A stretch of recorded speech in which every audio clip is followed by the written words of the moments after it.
ఉత్తర తెలంగాణ ప్రాంతాన్ని సస్యశ్యామలం చేయటానికి ఏదైతే ఉన్నదో అంటే ఎస్ఆర్ఎస్పికి దిగువన వృధా పోతున్నటువంటి గోదావరి నది జలాలను మళ్లింపు చేయబడే విధంగా ఆనాడు 2004లో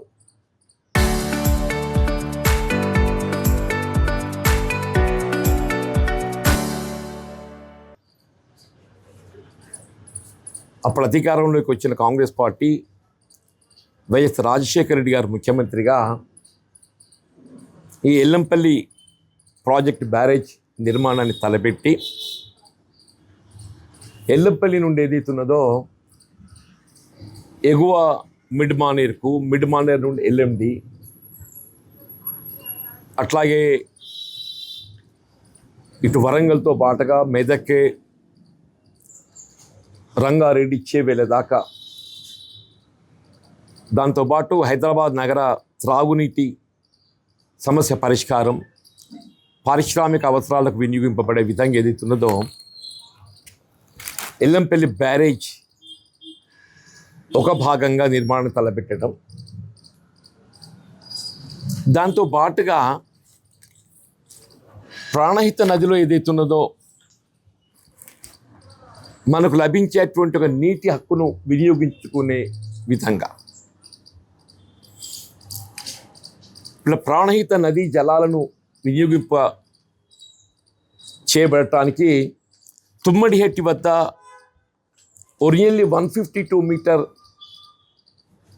లెవెల్తో ఏదైతుందో బ్యారేజ్ నిర్మాణం చేయాలని భావించి దానికి అనుగుణంగా ఎల్లంపల్లి వరకు నీటిని తరలించడానికి కాలువలు కూడా నిర్మాణం చేయడం జరిగింది. అప్పుడు ఆ కాలువలు మైలారం దాకా పూర్తి చేయబడ్డాయి. మనం మైలారం నుండి ఎల్లంపల్లికి ఒక లిఫ్ట్ అయితే నీటిని తరలించే అవకాశం వస్తుంది. ఆ ఒక లిఫ్ట్తో ఏదైతుందో ఎల్లంపల్లి నుండి మళ్ళీ ఎగువకు తరలించటం, మనం యావత్ ఉత్తర తెలంగాణ ప్రాంతంతో పాటుగా హైదరాబాద్, ఈవెన్ రంగారెడ్డి వరకు కూడా నీటిని అందింపజేసే అవకాశం, ఆ విధంగా ప్రాజెక్ట్ రూపొందించి ముందుకు పోవటం. అప్పుడు ఉమ్మడి రాష్ట్రంలోనే ఎల్లంపల్లి ప్రాజెక్ట్ నిర్మాణం పూర్తి కావటం, ఎల్లంపల్లి ప్రాజెక్ట్ ఏదైతున్నదో మన వినియోగంలోకి రావటం, దాని ద్వారా హైదరాబాద్కు త్రాగునీటి సరఫరా కానీ, మిడ్ మానేర్ కానీ, ఇవన్నీ కూడా ఉమ్మడి రాష్ట్రంలో మనం అమలు తెచ్చుకున్నాం. తదుపరి అధికారానికి వచ్చినటువంటి టీఆర్ఎస్ పార్టీ సరే ఈ తుమ్మడిహెట్టి బ్యారేజ్ నిర్మాణాన్ని ఏదైతుందో దాన్ని నిలిపివేసి అంటే టెండర్ దశలో ఉండాలి, దాన్ని ముందుకు పోకుండా దిగువ మేడిగడ్డ ప్రాంతంలో అంటే 100 మీటర్ లెవెల్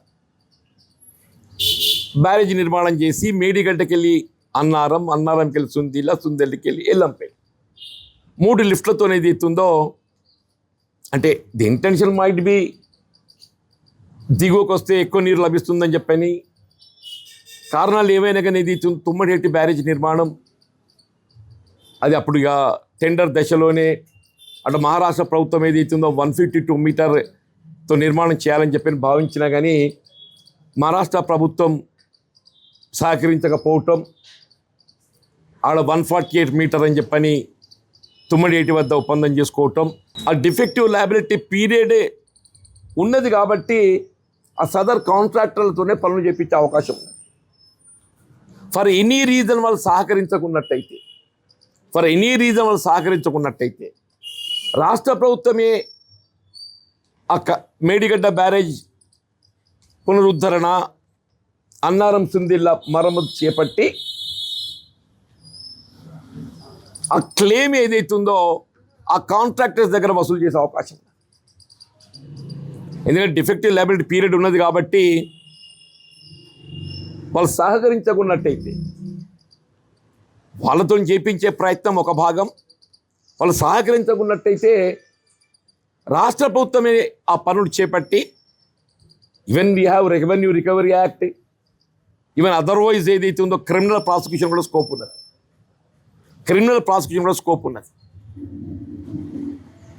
ఇదంతా ఒక భాగం. రెండో భాగం ఏదైతున్నదో బేసిక్గా తుమ్మడిహట్టి నుండి మనం ఒక లిఫ్ట్తోనే ఎల్లంపల్లి వరకు నీటిని చేరవేసే అవకాశం ఉందని చెప్పని మొదటికెళ్ళి భావిస్తున్నామో, ఇలా కాంగ్రెస్ పార్టీ ఎన్నికల ప్రణాళికల్లో కూడా ప్రధానంగా దీన్ని మనం చేర్చుకున్నాం. కాంగ్రెస్ పార్టీ ఎన్నికల ప్రణాళికలో కూడా ప్రధానంగా చేర్చుకున్నాం. అప్పుడు 2023 ఎన్నికల సమయంలో రాహుల్ గాంధీ గారు ఆ మేడిగడ్డ బ్యారేజ్ ఏదైతే పగుళ్ళు రావడం జరిగిందో దాన్ని వారు స్వయంగా సందర్శించి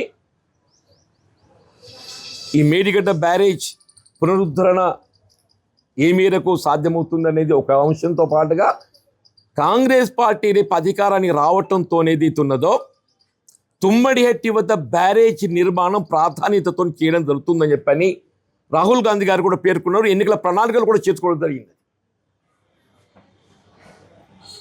తుమ్మడిహట్టి వద్ద బ్యారేజ్ నిర్మాణం చేపట్టబడ్డట్టయితే మనకు ఆల్రెడీ తుమ్మడిహట్టి నుండి మైలారం వరకు కాలువలు తవ్వి ఉన్నాయి.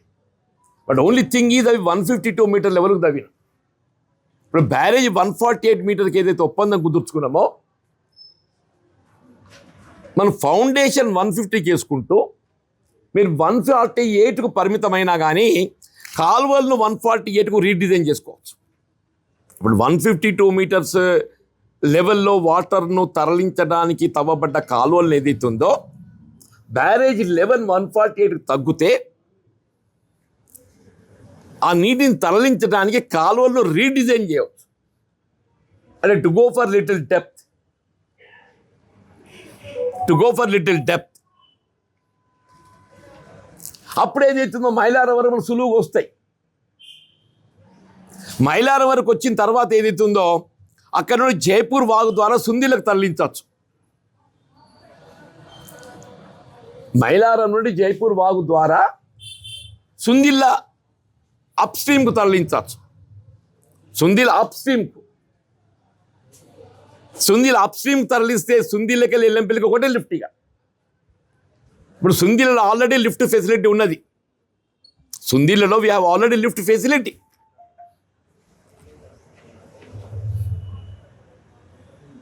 లేక మైలారంకి డైరెక్ట్ తీసుకెళ్తామంటే మళ్ళీ ఒక లిఫ్ట్ ఏర్పాటు చేసుకోవడం ఎందుకు ఆర్థిక భారం అనుకున్నట్టయితే జైపూర్ వాగు ద్వారా సుందిల్ల అప్ స్ట్రీమ్ తీసుకెళ్ళి అక్కడ మనకు ఇప్పుడు ఆల్రెడీ కాళేశ్వరం ప్రాజెక్ట్ అంతర్భాగంగా నిర్మాణం చేపట్టబడ్డట్టు సుందిల్ల లిఫ్ట్ని ఏదైతుందో వినియోగించుకుంటే ఎల్లంపల్లి పట్టుకురావచ్చు. ఇప్పుడు ఇవన్నీ కలిపి కూడా మీ తుమ్మడిహట్టి వద్ద బ్యారేజ్ నిర్మాణం, కాలువల రీడిజైనింగ్, ఆ నీటి తరలింపు అటు సుందిల్లికే కానీ ఇటు ఎల్లంపల్లికే కానీ ఇదంతా కలిపి కూడా 10,000 కోట్లకు మించదే. మీ barrage it may take 5,000 crore. Barrage may take 5,000 crore. మీకు అదర్ కాలువల రీడిజైనింగ్, డెప్త్ పోవడానికే కానీ ఇంకా నీరు తరలించడానికి అనదర్ 4,000-5,000 crores ఎట్లా చూసినా 10,000 కోట్లకు మించి కాదు. తుమ్మడిహట్టిపై ఒక 10,000 కోట్ల ఇట్లా మన రాష్ట్ర ప్రభుత్వం వెచ్చించినట్టయితే ఇది కేవలం నార్త్ తెలంగాణనే కాదు, ఇటు ఉమ్మడి కరీంనగర్, ఆదిలాబాద్, నిజామాబాద్తో పాటుగా అటు వరంగల్ కానీ, మెదక్ కానీ, కొంత నల్గొండ పార్ట్ కానీ ఇవాళ రాష్ట్ర ప్రభుత్వం ఏదైతుందో మూసి పునరుద్ధరణ ఏదైతే ప్రాజెక్ట్ చేపట్టాలని తలుస్తుందో దానికి కూడా గోదావరి వాటర్ కావాలి. దానికి కూడా అంటే మొత్తం రాష్ట్రంలో హైదరాబాద్ నగరంతో పాటుగా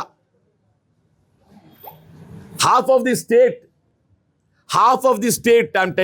ది స్టేట్ ఉమ్మడి Karimnagar, Adilabad, Nizamabad, Medak, part of Warangal, part of Rangareddy, Hyderabad త్రాగునీరు, పారిశ్రామిక అవసరాలు, మూసి రివర్ ప్రక్షాళన ఏదైనా కానీ ఏదైతుందో అన్నింటికి ఏదైతుందో మన మూలం మనం ఈ ప్రాణహిత నదీ జలాలను వినియోగంలోకి తెచ్చుకోవాలి. సరే, ప్రభుత్వం ఏదైనా కానీ అది వినియోగంలోకి తీసుకురావడానికి ప్రయత్నం చేయడం జరిగింది. అన్ఫార్చునేట్లీ సరే 2023 అక్టోబర్లో మేడిగడ్డ బ్యారేజ్ 7th బ్లాక్ ఏదైతుందో పియర్సే క్రాక్స్ వచ్చి కుంగిపోవటం,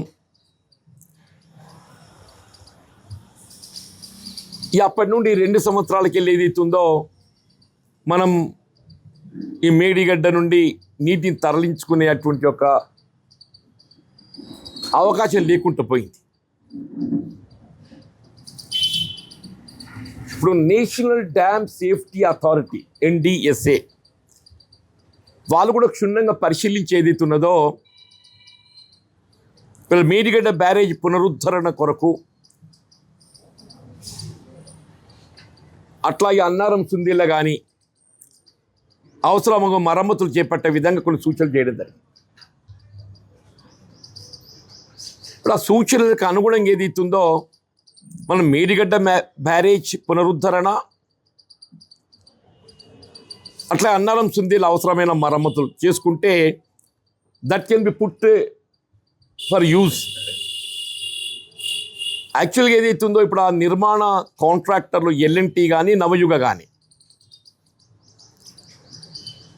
డిఫెక్టివ్ లయబిలిటీ ఏదైతుందో వాళ్ళకి పీరియడ్ ఇంకా ఉన్నది అగ్రిమెంట్. ఇప్పుడు already out of the 4 years 2 సంవత్సరాలు గడిచిపోయి left with only 3 years and 3 budget. Left with only 3 years and 3 budget. వాళ్ళు 24 బడ్జెట్ అయిపోయింది, 25 బడ్జెట్ అయిపోయింది, వాళ్ళు 26వ బడ్జెట్ మార్చిలో రాష్ట్ర శాసనసభలో ప్రవేశపెట్టబోతుంది. 26, 27, 28 ఇంకా 3 బడ్జెట్లు మాత్రమే ఉన్నాయి. ఇది ఒక సమ్మర్, ఇది గడిస్తే మిగిలిన 2 సమ్మర్లే. ఈ వేసవి గడిస్తే మళ్ళీ మనకి ఈ శాసనసభ ఎన్నిక 29లో వస్తుందని చెప్పని భావించినా కానీ మనకి 2 వేసవిలు మాత్రమే ఉంటాయి. అని వీళ్ళ మొత్తం రాష్ట్రానికి ఆయువు పట్టు వీళ్ళు ప్రాణహిత గోదావరి నది జలాలని చెప్పంటున్నాం. మొత్తం రాష్ట్రానికి ఆయువు పట్టు ఈ ప్రాణహిత గోదావరి నది జలాలని చెప్పంటున్నాం. మీ సాగునీరు కానీ, త్రాగునీరు కానీ, పారిశ్రామిక అవసరాలు కానీ, ఏదైనా కానీ చెప్పంటున్నాను.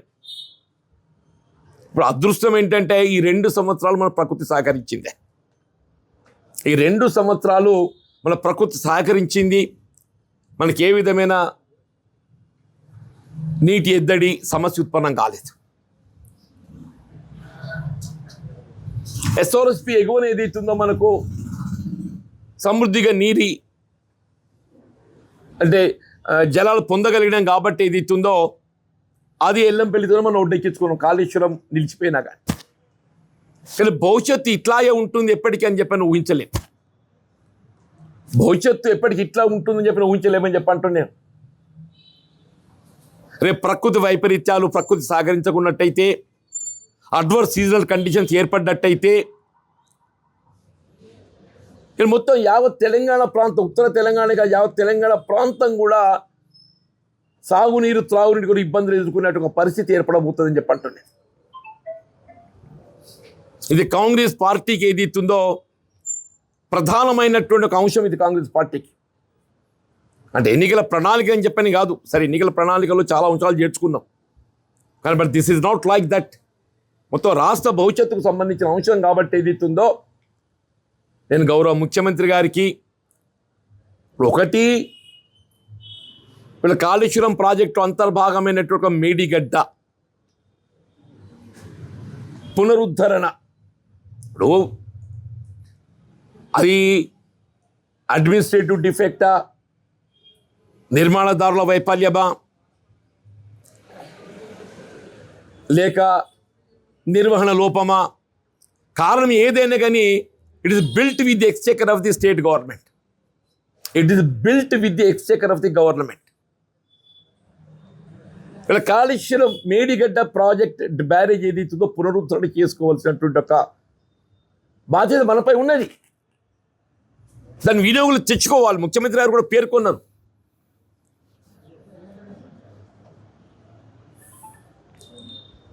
అట్లా అన్నారం సుందీలు కూడా ఏమన్నా లీకేజెస్ ఉన్నట్టయితే వాటిని కూడా అరెస్ట్ చేసుకోవాలి. ఇది ఒక పార్ట్. ఇది దీనికంటే ముఖ్యమైనది తుమ్మడి ఎట్టి వద్ద బ్యారేజ్ నిర్మాణాన్ని తక్షణమే చేపట్టబడే విధంగా ఈ బడ్జెట్లో ప్రాధాన్యతతోని మనకు, ఎందుకంటే 26, 27 ఈ 2 బడ్జెట్లలో మనం నిధులు సమకూర్చుకుంటేనే, ఈ 2 సంవత్సరాల్లో నిర్మాణం పూర్తి చేసుకుంటేనే మన దాని వినియోగం అనేది మనకు కనబడతాయని చెప్పి అంటున్నాం. ఓన్లీ 3 బడ్జెట్ 26, 27, 28 ఈ టర్మ్ పూర్తి కావడానికి. అంటే ఈ మనం ఒక 10,000 కోట్లతో ఏదైతే ఉందో ఈ తుమ్మడి ఎట్టి వద్దకు వెళ్ళి మన నీటిని తరలించుకునే ఒక అవకాశం ఉన్నది. అది ఒక 10,000 కోట్లతోని రోజుకు ఒక టీఎంసీ తెచ్చుకున్నా కానీ 8 మాసాలు నీరు వస్తుంది నా అంచనా. నీకు February, March, April, May you may not get. Other 8 మంత్స్లో ఒక 6 మాసాలు అయితే మంచిగా వస్తాయి. 8 మాసాలలో ఒక 6 మాసాలు అయితే మంచిగా వస్తాయి. జూన్కి వెళ్ళి 6 మాసాలు ఏదైతుందో 6 మూల 18, 180 టీఎంసీ వస్తుంది. ఆ 2 మాసాలకు ఒక్కొక్క టీఎంసీ ఎట్లా చూసినా 180 టీఎంసీ అయితే మనం పొందగలుగుతాం. 180 to 200 టీఎంసీ పొందగలుగుతాం. కాబట్టి గౌరవ ముఖ్యమంత్రి గారికి, అట్లాగే ఇరిగేషన్ శాఖ మంత్రులు, గౌరవ ఉప ముఖ్యమంత్రి గారికి ఏదైతున్నదో యావత్ ఉత్తర తెలంగాణ ప్రాంతానికి ఆయువు పట్టైనటువంటి మీరు కాళేశ్వరం ప్రాజెక్టులో అంతర్భాగమైన మేడిగడ్డ పునరుద్ధరణ ఒక అంశం, తుమ్మడేటి వద్ద బ్యారేజీ నిర్మాణానికి కావాల్సిన నిధులు ఈ బడ్జెట్లో సమకూర్చడము. 10,000 కోట్లు అనుకుంటే ఈ బడ్జెట్ ఒక 5,000 కోట్లు, రాబోయే బడ్జెట్లో ఒక 5,000 కోట్లు. అంటే 10,000 కోట్లతో ఏదైతుందో సగం రాష్ట్రానికి త్రాగునీటి గత మొత్తం సిస్టమ్ అంతా ఎస్టాబ్లిష్ అయి ఉన్నది. దీనికి ఏంటంటే మనకు కలిసి వచ్చే అంశము సిస్టమ్ అంతా ఎస్టాబ్లిష్ అయి ఉన్నది. సపోజ్ ఈ నీటి లభ్యత మనం అనుకూర్చకున్నట్టయితే మనం ఎస్టాబ్లిష్ చేసుకున్న ఈ సిస్టమ్ నిరుపయోగం అయిపోతుంది.